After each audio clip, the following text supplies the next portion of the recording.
Welcome back to Midnight Delight. Tonight, we delve into the unknown, where reality blurs with the inexplicable and the familiar turns into something far more sinister. These stories are not just tales to scare you, they're warnings of what lies just beyond the veil of our everyday lives. As you listen, remember, the truth is often stranger than fiction, and sometimes it's best not to look too closely, or to look up at all. It was supposed to be a getaway, just a simple vacation, an escape from the usual grind where our family could unwind and reconnect. My husband, Jeff, and I packed up our kids, Lily and Sam, and headed for a remote cabin in the mountains. A friend of Jeff's had recommended it, calling it the perfect place to disconnect. When we arrived, it was even more isolated than I had imagined. The nearest town was an hour's drive away, and the only way to the cabin was through a narrow, winding road that cut through dense forest. There was no cell service, no internet, just the four of us in the wilderness. The first few days were exactly what we needed. We hiked during the day, roasted marshmallows at night, and played board games under the dim light of oil lamps. It was like stepping back in time. The kids were happy, and Jeff and I felt closer than we had in months. But then things began to change. It started on the third night. I woke up in the middle of the night to a strange humming sound. It wasn't loud, but it was persistent, vibrating through the walls of the cabin. Jeff was still asleep, snoring softly beside me. I laid there for a moment, trying to figure out where the sound was coming from. It was as if it was coming from everywhere and nowhere all at once. I got out of bed and walked to the window, peering out into the darkness. The forest was pitch black. No moonlight, no stars, just an inky void. The humming grew louder as I stood there, but I still couldn't tell where it was coming from. The next day I mentioned the sound to Jeff, but he brushed it off, saying it was probably the wind. But I knew it wasn't. It felt wrong, somehow. Like it wasn't meant to be heard by human ears. That night the humming returned, louder this time, more insistent. I nudged Jeff awake, but he grumbled something and turned over, burying his head under the pillow. I was wide awake now, my heart pounding in my chest. I tiptoed out of the bedroom and checked on the kids. They were both sound asleep, oblivious to the noise. I was about to head back to the bed when I noticed a faint light coming from outside. It was different from the usual glow of the moon or stars. This light pulsed in sync with the humming. Curiosity got the best of me, and I quietly slipped on my shoes and a jacket, then stepped outside. The moment I did, the humming stopped. The light vanished. It was as if the forest had swallowed them both whole. I stood there for what felt like an eternity, straining to see or hear something, anything, but there was only silence. Finally, I went back inside, a chill creeping down my spine. The next morning, I was on edge. The kids were their usual energetic selves, and Jeff was in a good mood, but I couldn't shake the feeling that something was wrong. I tried to enjoy the day, but I couldn't stop thinking about the night. That evening, as we sat around the campfire, Lily pointed out something in the sky. "Look, Mommy, a shooting star." I looked up, expecting to see a streak of light, but instead, I saw something else. Something much closer. It was a small, silver disc hovering just above the treetops. My breath caught in my throat. It wasn't moving, just hanging there, almost as if it was watching us. "Jeff, do you see that?" I whispered, my voice shaking. He looked up and frowned. "What is that?" Before I could answer, the disc shot straight up into the sky and disappeared. It moved so fast that it was gone in the blink of an eye. The kids were excited, thinking it was some sort of strange plane, but I knew better. That night I couldn't sleep. Every little noise made me jump. The humming returned, louder than ever, and this time it was accompanied by a low, rumbling growl. It was coming from underneath the cabin. I shook Jeff awake, my voice trembling with fear. "Jeff, something's wrong. We need to leave." He was groggy, confused, but when the growling grew louder, he finally got up. "What the hell is that?" We both rushed to the kids' room, waking them up and telling them to get dressed. They were scared, not understanding what was going on, but they did as they were told. I grabbed our keys and started for the door, but before we could reach it, the cabin shook violently, knocking us off our feet. The lights flickered and the growling grew louder, as if something was right beneath us, trying to break through the floor. Jeff grabbed my hand, pulling me towards the door. "We need to get out of here now." We burst outside into the night, only to be blinded by a bright white light. It was so bright that it felt like the sun had descended right in front of us. The kids were screaming, and I could barely keep my eyes open against the intensity of the light. And then, just as suddenly as it appeared, the light went out. The night was silent. The forest was still. I could hear the kids crying and Jeff's panicked breathing beside me. We ran to the car, but when we got there, it wouldn't start. The engine wouldn't even turn over. It was as if every bit of power had been drained from the battery. We were trapped. The humming returned, this time coming from all around us. The air felt thick, heavy, making it hard to breathe. And then I saw them. Tall, slender figures emerged from the trees, their skin pale, almost translucent white. Their eyes were large, black, and soulless, reflecting no light. They moved silently, gliding toward us like they were floating. Jeff grabbed a branch from the ground, holding it out in front of him like a weapon, but I knew it wouldn't do any good. There was something about these creatures that felt unstoppable. They weren't human, and they weren't afraid of us. The creatures surrounded us, their eyes fixed on me. I felt a cold dread seep into my bones as one of them reached out a long, thin arm pointing at me. My body went numb, and I couldn't move, couldn't scream. I was trapped in my own skin, paralyzed by fear. The next thing I knew, I was laying on the ground, staring up at the stars. The creatures were gone, the humming was gone. Everything was still. Too still. Jeff was laying next to me unconscious, and the kids were huddled together crying. We didn't speak as we made our way back to the cabin, moving on autopilot. It was as if we were in a daze, unable to fully comprehend what had just happened. We packed our things in silence, not daring to look at each other, and left as soon as the sun began to rise. We never spoke about that night again, not to each other, not to anyone. We moved on, tried to forget, but the memory still lingers, like a shadow in the back of my mind. I'll never forget the feeling of those black eyes staring into my soul, and that cold, paralyzing fear that held me captive. Sometimes late at night I still hear the humming. It's faint, just on the edge of hearing, but it's there.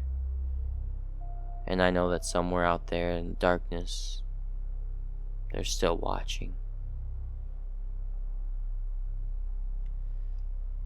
It was supposed to be just another quiet night shift.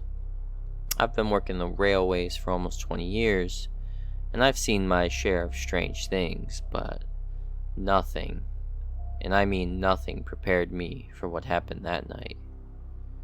My name's Roy, and I've spent most of my life on these tracks.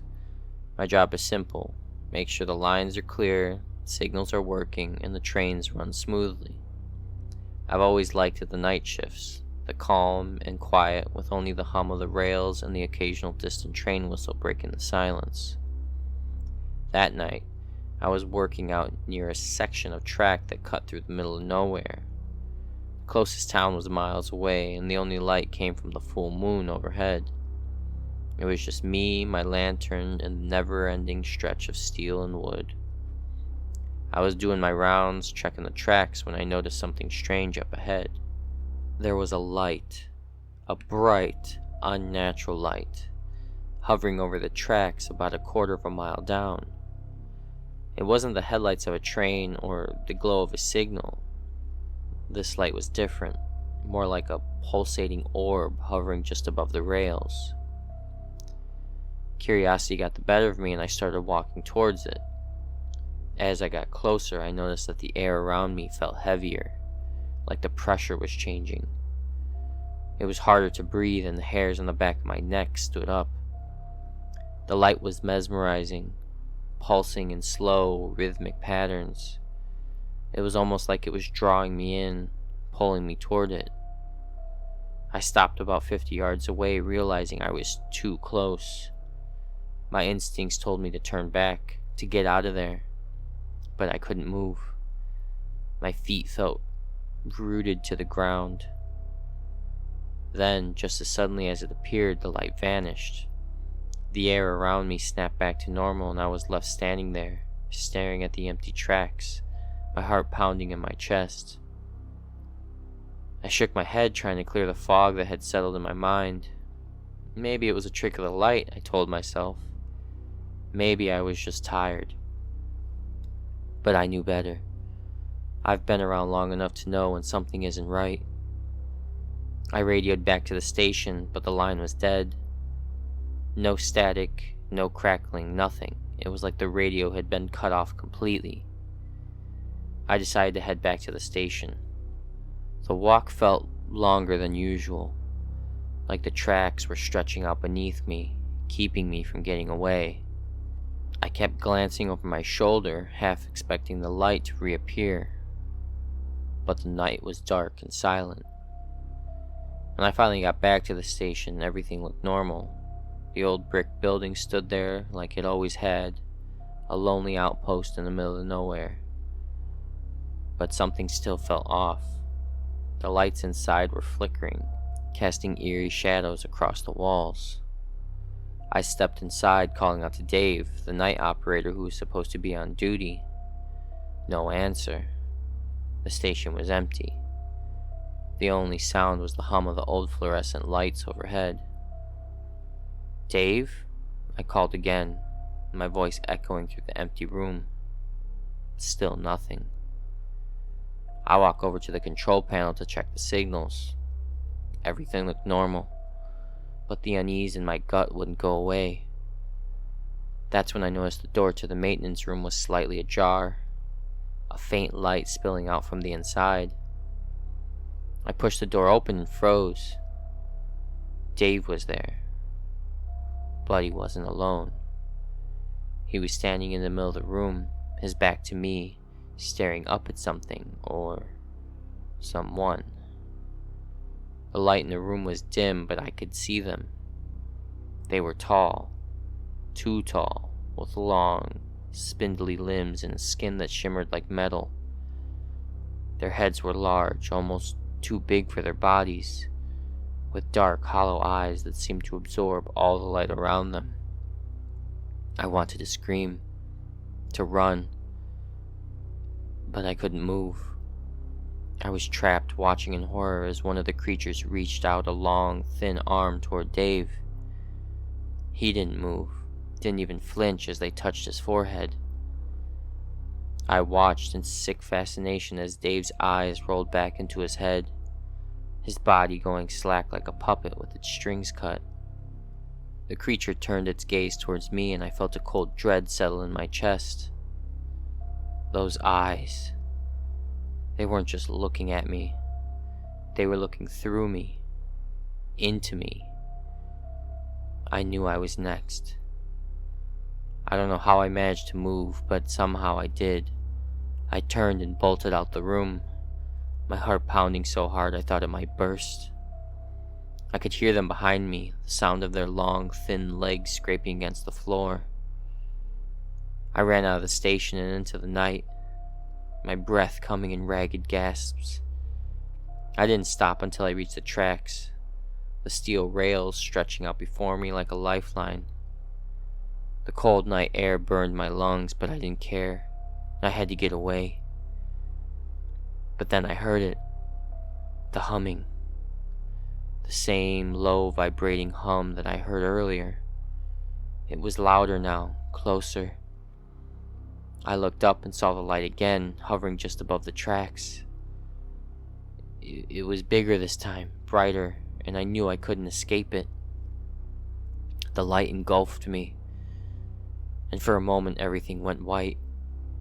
I felt like I was floating, suspended in the air. Then the ground dropped out from beneath me and I was falling into nothingness. When I came to, I was lying on the tracks, the cold steel pressing into my back. The light was gone and the night was still silent. My head was spinning, my body aching, but I was alive. I don't know how long I laid there before I managed to get to my feet. My legs were shaking and I felt like I might collapse at any moment, but I had to get out of there. I made my way back to the station, praying that the creatures were gone. When I got there, the building was dark, the lights completely out. I pushed the door open, half expecting to see them standing there waiting for me, but the room was empty. Dave was gone. The maintenance room was empty too, like he had never been there at all. I never went back to the station after that night. I quit my job the next morning, packed up my things, and left town. I don't know what happened to Dave, and I don't want to know. I've tried to forget, move on, but the memory still haunts me.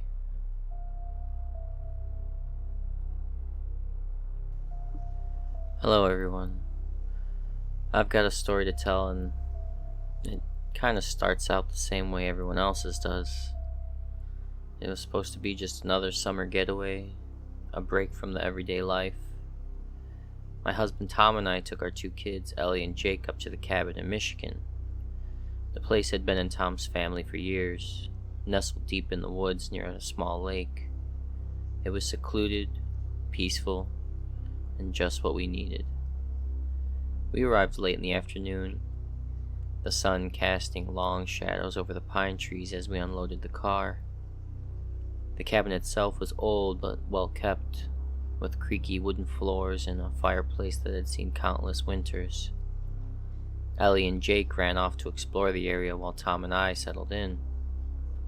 The first night was uneventful. Just the usual sounds of the forest, crickets chirping, leaves rustling in the breeze.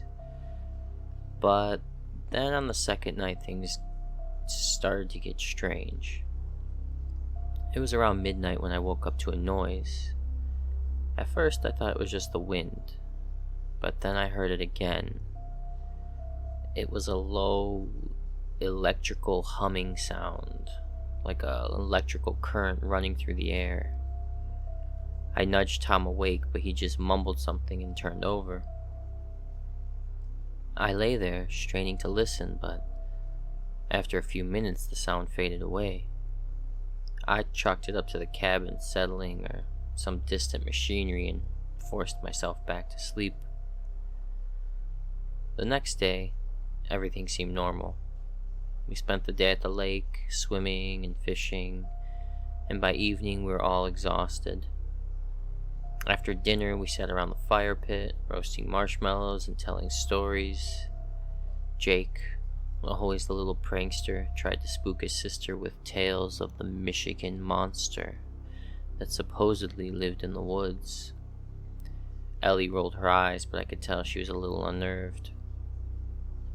That night, I woke up again. The humming was back, louder this time, and it was accompanied by a strange blue light filtering through the curtains. My heart started to race as I slipped out of bed, careful not to wake Tom. I crept to the window and peeked outside, and what I saw made my blood run cold. There in the clearing behind the cabin was a hovering craft. It was like nothing I'd ever seen before. Sleek, metallic, and shaped like a flattened disc. The blue light was emanating from the underside, casting an eerie glow over the trees. I couldn't tear my eyes away, my mind struggling to comprehend what I was seeing. And then suddenly, the light shifted, focusing directly on the cabin. I ducked down, my heart pounding in my chest. The humming grew louder, more intense, vibrating through the walls. I crawled over to Tom, shaking him awake. "Tom, get up," I whispered urgently. "There's something outside." He groaned, still half asleep, but the fear in my voice must have snapped him to attention. He sat up, rubbing his eyes. "What are you talking about?" "Just look," I urged, pointing towards the window. Reluctantly, he got up and moved to the window. And then he froze when he saw the light, his body going rigid. "What the hell?" Before he could finish, the light outside flickered and then blinked out, plunging the cabin into darkness. The humming stopped abruptly, leaving a deafening silence in its wake. We stood there for a moment, too stunned to move, and then we heard it. Footsteps. They were soft at first, almost indistinguishable from the rustling of leaves, but they grew louder, closer. My stomach churned with dread as I realized whatever had been inside that craft was now outside, moving towards us. Tom grabbed a flashlight from the bedside table and motioned for me to stay quiet. He slowly opened the bedroom door, and we crept down the hallway to check on the kids. Ellie and Jake were sound asleep, oblivious to the terror unfolding outside. We had just reached the living room when we heard a loud thud against the side of the cabin. The whole building seemed to shake, the windows rattling in their frames. The footsteps stopped, replaced by a scratching sound, like something was dragging its claws against the walls. My breath caught in my throat as Tom and I exchanged a terrifying glance. He gestured for me to take the kids and hide while he checked it out. I wanted to argue, to tell him we should all just leave, but I knew it was too late for that. Whatever was out there would be faster than us. I hurried back to the kids' room, shaking them awake. "Ellie, Jake, we need to go now," I whispered, trying to keep the panic out of my voice. "Mom, what's going on?" Ellie asked, groggy and confused. "No time to explain, sweetheart. Just come with me." I grabbed their hands and led them to the small crawl space in the hallway, pushing them inside. I could hear Tom moving around in the living room, the floorboards creaking under his weight. And then suddenly, everything went silent. My heart was in my throat as I waited, straining to hear anything. Minutes passed, but it felt like hours. Finally, I couldn't take it anymore. I had to know what was happening. I carefully climbed out the crawl space, motioning for the kids to stay put. I crept down the hallway, the flashlight in my hand shaking as I neared the living room. When I rounded the corner, I froze. The front door was wide open, swinging on its hinges, and Tom was gone. I rushed to the doorway, my eyes scanning the dark forest beyond, but there was no sign of him. Panic surged through me. "Tom!" I called out, my voice trembling. There was no answer, just the whispering of the wind through the trees. Then I saw it. A tall, shadowy figure standing at the edge of the clearing. It was humanoid looking, but its proportions were all wrong. Too tall, too thin, with elongated limbs and a head that seemed to defy gravity. Its eyes glowed an unnatural shade of blue, and they were locked onto me. I took a step back, my mind screaming at me to run, but my body wouldn't listen. The figure started to move towards me, its long strides covering the distance between us in seconds. I turned and bolted back to the crawl space, grabbing the kids and dragging them out. "We need to go now," I hissed, practically carrying them towards the back door. We burst out into the night, running blindly through the woods. The ground was uneven, roots and rocks tripping us as we stumbled through the darkness. The kids were crying, but I didn't dare slow down. I could hear something crashing through the trees behind us, gaining on us with terrifying speed. Just when I thought we wouldn't make it, the forest opened up into the clearing by the lake. I spotted the old rowboat tied to the dock and made a beeline for it, shoving the kids inside and untying the rope with my trembling hands. We pushed off, the boat rocking as I grabbed the oars and began to row frantically.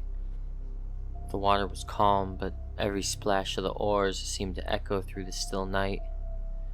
I could hear the thing crashing through the woods, but it stopped at the edge of the lake, its glowing eyes watching us from the shore.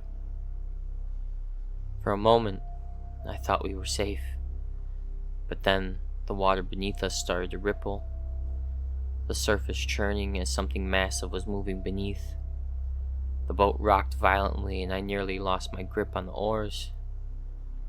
Suddenly, the blue light returned, illuminating the entire lake.